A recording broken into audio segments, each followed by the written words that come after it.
Apakah Yang Mulia serius? Ketika Diana bertanya dengan ekspresi khawatir, Damian mengangguk. Kenapa? Kecuali kenyataan bahwa dia pria hidung belang, serius Melville adalah calon suami yang baik, keluarga yang ternama, sikapnya baik, apalagi mereka menjadi partner malam ini. Bukankah itu karena ada sesuatu di antara mereka? Apa harus ada sesuatu untuk datang sebagai partner seseorang? Raymond Spencer bertanya dengan dingin. Dengan logika itu, berarti dia menjalin hubungan dengan Hazel Devon dan putra mahkota memiliki hubungan asmara dengan Diana. Putra mahkota Damian yang menyadari maksud Raymond menggelengkan kepalanya. Situasi kami kan berbeda. Mereka sudah bukan anggota pasukan yang sama. Dan sebelumnya mereka juga tidak dekat. Lagi pula, setelah patah hati, biasanya para wanita jadi tertarik pada pria yang berlawanan dengan yang sebelumnya kan? Diana dengan ekspresi yang sulit ditebak berbicara dengan hati-hati. Mereka memang berlawanan sih. Kalau mereka benar-benar jadi pasangan, serius tidak mungkin berselingkuh. Mana ada wanita yang berani menargetkan pria dari Putri Kaisar? Damian berkata sambil tersenyum tipis. Dia tampak senang bahkan saat melihat alis Raymond mengernyit. Benar kan? Tidak ada ruginya mempertimbangkan hal ini. Raymond yang masih berbincang sejenak dengan keduanya, akhirnya mencari alasan dan pergi meninggalkan mereka. Dia menemukan sebuah teras yang sepi, lalu melangkah pelan ke sana. Raymond melonggarkan dasi lehernya yang terasa menyesakkan. Bayangan Putri Agnes yang dilihatnya tadi kembali terlintas di benaknya. Padahal sampai beberapa saat lalu, dia masih bersikap seakan tidak bisa hidup tanpa aku. Tapi bisa-bisanya dia muncul sambil bergandengan tangan dengan pria lain dalam sekejap. Apa sekarang aku jadi punya perasaan yang kekanak-kanakan? Atau mungkin karena mimpi sialan yang sering muncul belakangan ini? Agnes kecil yang keras kepala yang selalu mengikutinya kemanapun dia pergi. Dan ibunya yang menangis sedih sambil membenci ayah. Dua orang yang tidak berhubungan itu terus terlihat mirip di mataku. Kenapa bisa begitu? Raymond menekan dahinya dengan kesal. Kepalanya berdenyut hebat, rasa nyeri menjalar tanpa henti. Sejak kecil, Agnes tidak pernah memiliki pasangan dansa selain dirinya. Posisi itu selalu menjadi milik Raymond Spencer. Kali ini pun Raymond sempat berpikir bahwa Agnes pada akhirnya akan datang mencarinya.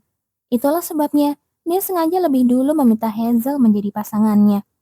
Dengan begitu, bahkan jika Agnes datang dan mengancamnya, dia bisa menolak dengan alasan bahwa dia sudah memiliki pasangan.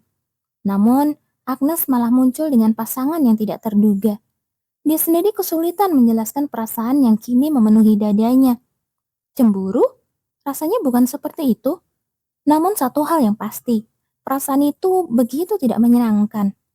Kenapa? Raymond semakin frustasi karena tidak mampu menemukan penyebab kegelisahan itu. Yang jelas, dia hanya merasa marah pada Agnes. Dia selalu menempel pada aku, seolah hanya dia satu-satunya yang peduli. Seakan hidupnya bergantung pada aku, dia selalu menggangguku. Dan sekarang, seolah semua itu kini sudah tidak berarti lagi. Raymond menarik nafas dalam-dalam dan menenangkan kepalanya yang panas. Menjaga ketenangan dan tidak menunjukkan emosinya adalah hal yang paling dia kuasai. Malam yang gelap dengan bulan yang mulai naik di langit. Sebuah taman sempit di belakang area latihan para kesatria.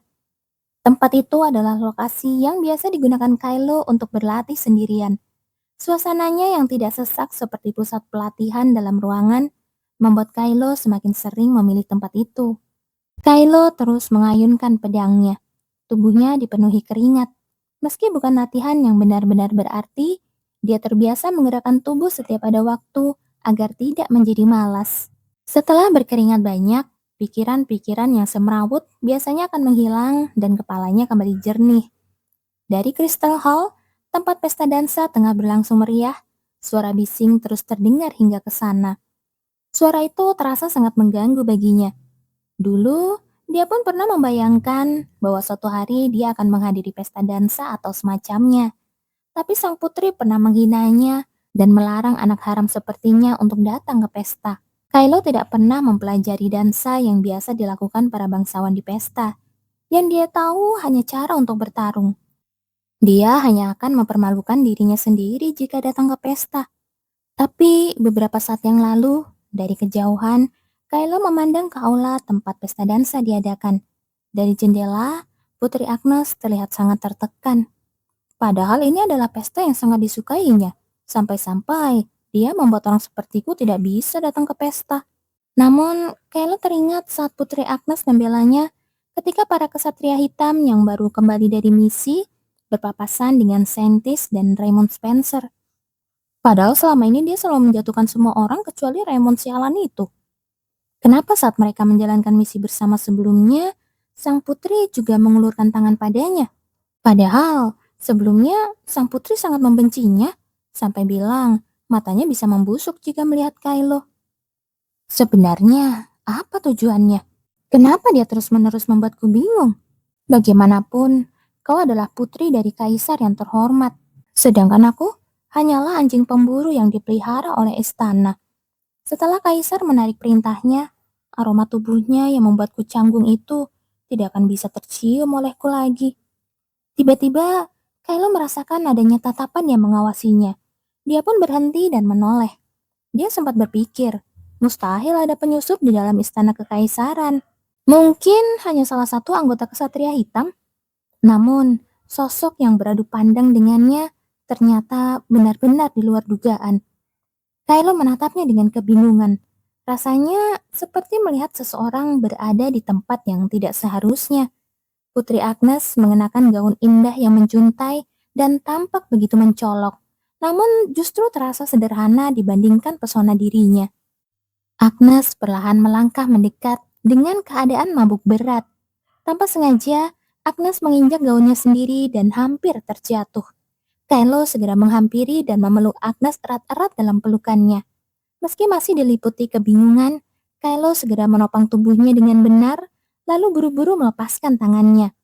Dia sempat menyentuh tubuh sang putri dengan tangan kotornya yang penuh dengan keringat tanpa sarung tangan. Jadi bahkan jika dia ditampar, dia tidak akan bisa mengeluh. Dan seperti yang diduga, tangan Agnes langsung melayang ke arahnya. Namun bukannya menampar. Jika apa yang dia rasakan di kedua pipinya bukanlah ilusi, maka Putri Agnes sedang menggenggam pipinya dengan kedua telapak tangan, lalu menariknya. Kepalanya otomatis ikut tertarik oleh kekuatan tiba-tiba itu. Tatapan mereka pun bertemu, tepat di depan mata, dengan iris ungu pucat milik Putri Agnes. Aroma bunga yang kuat, wangi segar seperti buah persik, bercampur dengan bau alkohol yang tajam, memenuhi indera penciumannya. Ini sebenarnya apa yang sedang terjadi? Alih-alih suara tamparan keras di pipinya, sesuatu yang lembut justru menyentuh bibirnya.